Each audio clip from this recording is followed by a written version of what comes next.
I'm going to show you how to create the most perfect, most flawless base using drugstore makeup. I can't wait for you guys to discover which 3 products you need, drugstore makeup, that is going to completely change your makeup life. You are going to be shocked at how flawless this finish is, going from the before to the after. So stay tuned. Don't forget, I do have an online publication called Confessions of a Creative, covering all different topics like beauty, health, fashion, culture, a bit of everything. I know you guys are going to love it. All the articles are written by me. Plus, you have 2 options for subscription. You've got a free one, which is basically you get access to some of the site. You get a paid one, which only costs you a coffee a month. And guys, you get so much for it. You get subscriber perks and benefits, access to the whole site, plus a little room where we can actually chat. And I answer questions over there that you ask over here. So heading into the video, don't forget I'm on Instagram as well. If you like this video, give it a thumbs up. Don't forget to subscribe to my channel and hit the bell button so that you never miss any of my future videos. Let's get started with this video. I know you guys have been asking for this for quite a while. Some kind of drugstore makeup video. There's quite a few coming up actually, so stay tuned. Now, I'm really excited about sharing with you how I create the perfect, flawless base using drugstore products. So let's get started. I've already got my skincare on. We're going to get started with primer, and I'm going to be using my NYX Pore Filler. This is quite a kind of like pasty primer, and I don't want to like rub it all over, but it's one of those primers where you really just want to kind of smooth it over the skin and leave like a film of it there. So it's kind of like a very kind of like dryish feeling to it. Well, actually not dry, like more velvety. Okay, I've got that all over in all the areas that I know that usually my pores are really obvious or like they look quite enlarged. And then we're gonna let it sit for a little bit, and then we are going to get started with the concealer. Now, the concealer I'm using is the Maybelline Instant Age Rewind Eraser. This is in the shade Sable. Oh, no, it says, no, it's not Sable, sorry. 122 Sand. I take the tip off because I don't like the whole bacteria buildup thing going on. So yeah, I prefer to just kind of like take the tip off. So I've already used quite a bit of this, like I've used it every now and again. So I basically just use it like this. I've literally taken the sponge tip off, threw it away so that I can just get the concealer directly coming out. There's no buildup of bacteria. You don't have to worry about any of that. Personally, I do feel like you are better off using the sponge tip for a little bit at the beginning, and then the minute you see it starts to like kind of build up, which is, I would say if you use it every day, probably after about a week, just take it off and throw it. Otherwise, you can take it off, wash it and put it back. But honestly, if I were you, I'd just take it off. Like, just use this, like paint it on and use a sponge like a normal sponge that you use. So I am just gonna take some out like this. There you go. It was taking a while there. I'm gonna put that at the back of my hand. I've got my beauty blender. I'm just gonna take a bit of this and put this over my lids. I'm just gonna set my lids first. You know what I'm like, I don't like leaving that area. I like to just get it out of the way, otherwise it just really annoys me that I've got these like dark lids and nothing else seems to like fall into place. Okay, so the powder I'm using is my NYX Can't Stop, Won't Stop Setting Powder. This shade is Banana. Well, I don't know why I had to look at it. It's obvious it's Banana. And I've got my powder puff, and I'm just gonna press this powder onto my lids. There you go. And then just dusting it off with my my brush. Now that the lids are done, let's move on to the rest of the face. As you guys probably already know, I love underpainting. So that's what we're going to be doing. We're going to be putting the concealer on first, and then we're going to go in with the foundation to give ourselves a really nice flawless finish. I'm just going to take a little bit more of that concealer and put it on the back of my hand. And you can use a brush for this, or you can use your finger if you really want to. I might actually show you the finger. That sounded weird. Show you the finger? I think I might actually just put this on with my finger so that you guys can see how you can actually apply it with your finger if you don't like messing around with brushes. So I've got the concealer on the back of my hand, and I am just gonna literally do this. That is it, because what we're gonna do is like blend that all in. We're gonna apply a little bit more here. Okay, get your sponge, and this is where you can start buffing it in.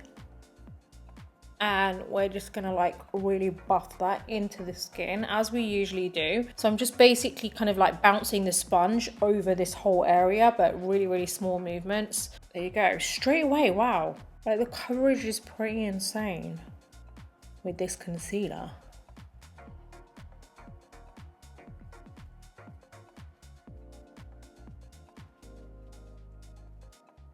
Now I'm going to go in with my foundation, and I'm going to be using the L'Oreal True Match Super Blendable Foundation, and my shade is Golden Toffee. So I'm going to put this on the back of my hand. Just one pump is enough. I don't know if I mentioned this before on like any of my older drugstore makeup videos, but True Match from L'Oreal was probably one of the first foundations I used. It wasn't the first foundation, but I remember when I was a teenager, and it was one of the first kind of like, for me at that point, I felt like this was my first like pro foundation in comparison to what I was using. I can't remember what I was using, but I remember thinking, oh my God, this is like an expensive brand, you know, like, because obviously things like Dior and Chanel were totally out of the question. So that was my first kind of like luxury foundation. Obviously it's not luxury in comparison to today, but it was then. And it's really strange to think back at that time, like that's what you thought. So anyway, I'm buffing that into the back of my hand first with my sponge,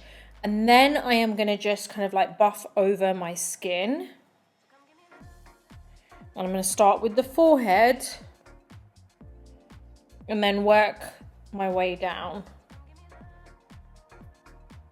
It's pretty insane how much of a difference this whole base look makes, considering it is drugstore makeup. And I feel like these two specific products work really well hand in hand. Like this concealer works so well with this foundation. And sometimes I feel like it's all good putting a video out there saying, oh, I'm going to show you like how to use like all of these brands. But sometimes as a viewer, I'm sure you guys want to know like what concealer actually sits really well with this particular foundation, or like, you know, which two, like what concealer and what foundation go really well together. Like how does it sit on the skin? And I have to say this is my favorite combination because they just gel. Do you know what I mean?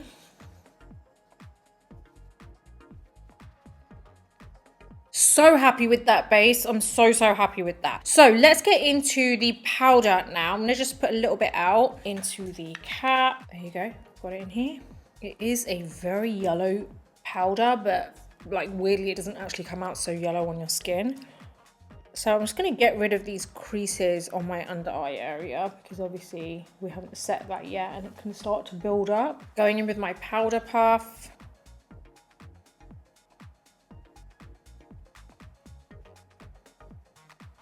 I'm just gonna put this everywhere else, lightly. There you go. Right, get your big side of the brush and just dust off the powder from the larger surface areas of your face. Then get your smaller brush and dust it off from the under eyes because you've left that long enough for it to really set. Now, obviously I'm using the shade Banana because it goes well with my skin tone, but like you have to change that according to your skin tone. Now, obviously you want to see what the whole look looks like. You know, when you finish off like the basics, like at least have the brows done. So let me get those done and then we can talk about this base. Plus then you've given it a little bit of time to settle down because I really want you guys to see what this looks like once, you know, about 10 minutes have passed so that we can really talk about like how it fits, how it feels on the skin and how it looks once you've put a little bit of bronzer on too and just given ourselves a little bit of kind of like shape because we didn't do any kind of contouring. I'm using my Urban Decay Brow Blade in Brunette Betty and I'm using the pencil side and I'm just literally going to just shape my brows very quickly.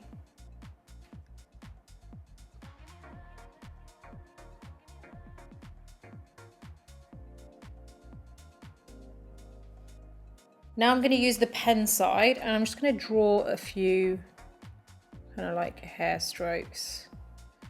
I just feel like this finishes it off and it's actually a really good idea to have this like a dual-ended brow pen like this. See, it's slowly coming together now. Now I feel like I don't look so bare. So we've done the brows and I just want to add a little bit of shape to the face so that, you know, everything kind of like, you can just see what it looks like when you have your finished face as opposed to just base. Like no one just puts base on and just goes out like that. Maybe there are, but you know, I'm sure most of you add dimension to the face using a bronzer, using contouring, whatever. So let's use my Fenty Sunstalker in Island Ting, my Hourglass Veil brush, and let's start adding just a little bit of kind of warmth to the face and at the same time just kind of like adding some shape to the face too. Honestly, I feel like this base is better than some of the luxury foundation kind of like products that I've used. It's just a really good base that gives me amazing coverage and my skin doesn't look like it's cakey. You know what else? Like another thing that I feel like we forget about is how does makeup sit on this type of base? Like when you're using cheaper products, how do other products sit well on it? Like does it go on okay? Because I don't know about you, but I have used some products and they're not always like drugstore, maybe they're even luxury, and I've kind of like set my base and then I've applied my usual stuff on top like bronzer or contouring or whatever, and it doesn't sit well. So it really does make a difference, like, you know, testing it out, seeing how does my usual makeup sit on top of it. So it isn't always just about getting the perfect base. It is about like figuring it out on the go. Like, does it match well with my standard makeup? Like, is it fitting into the like makeup family here? Like, is it going well? Does it let everything kind of apply nicely on top, or is it just not sitting well? Like, do we need to get rid of it? So this base is just, it sits perfectly on the skin. It works so well with the rest of my makeup. And look, we've even got some really nice kind of like dimension, because sometimes what happens is like some foundations, regardless of whether they're luxury or whether they are kind of drugstore, will just kind of be a bit tacky, and that could be the foundation, it could be the kind of like powder that you're using on top. It could be any one of those reasons or all of those reasons, which means that you get like a muddy finish when you apply your bronzer. And that is honestly so far from that with this. So it's not even just about the foundation and concealer. This powder is so good. I am super happy with this. I love it. It's a really, really good base. So there you have it, the perfect base using drugstore makeup. I really do hope this has been of help to you, and hopefully you know what kind of like products you can go for. I just think it's really good to know that these specific 3 products go well so well, if that makes sense. They go well so well. No, they go well together so well. They go well together so well. It did not make sense the first time. But basically, this foundation works amazing with this concealer, and the powder works amazing with both of them. So if you want to get a flawless finish, flawless, like honestly, this base is better than some of the luxury makeup products that I've used. You need to go for something like this. Like these 3 together go so well together. I feel like those words are just not coming naturally to me. But anyway, you know what I'm saying. Hopefully you can see for yourself just how flawless this look is. It is the perfect base. I know you're going to love it if you try it as well. One thing I can say to you, regardless of what your technique is, whatever your application is, I can tell you that this concealer goes well with this foundation, and that foundation in turn goes well with that powder. So you using all 3 of these products together in whatever way that you usually apply it, I am pretty sure they're going to work really well for you. So try following this routine or apply it in your own usual way, but either way, I know you're going to absolutely love this. So I hope that you've enjoyed this short and sweet video showing you exactly how you can get the perfect base using drugstore makeup, sending you loads of love wherever you are in the world. So if you like this video, give it a thumbs up. Don't forget to subscribe to my channel and hit the bell button so that you never miss any of my future videos. Until the next video, take care, and I'll see you soon.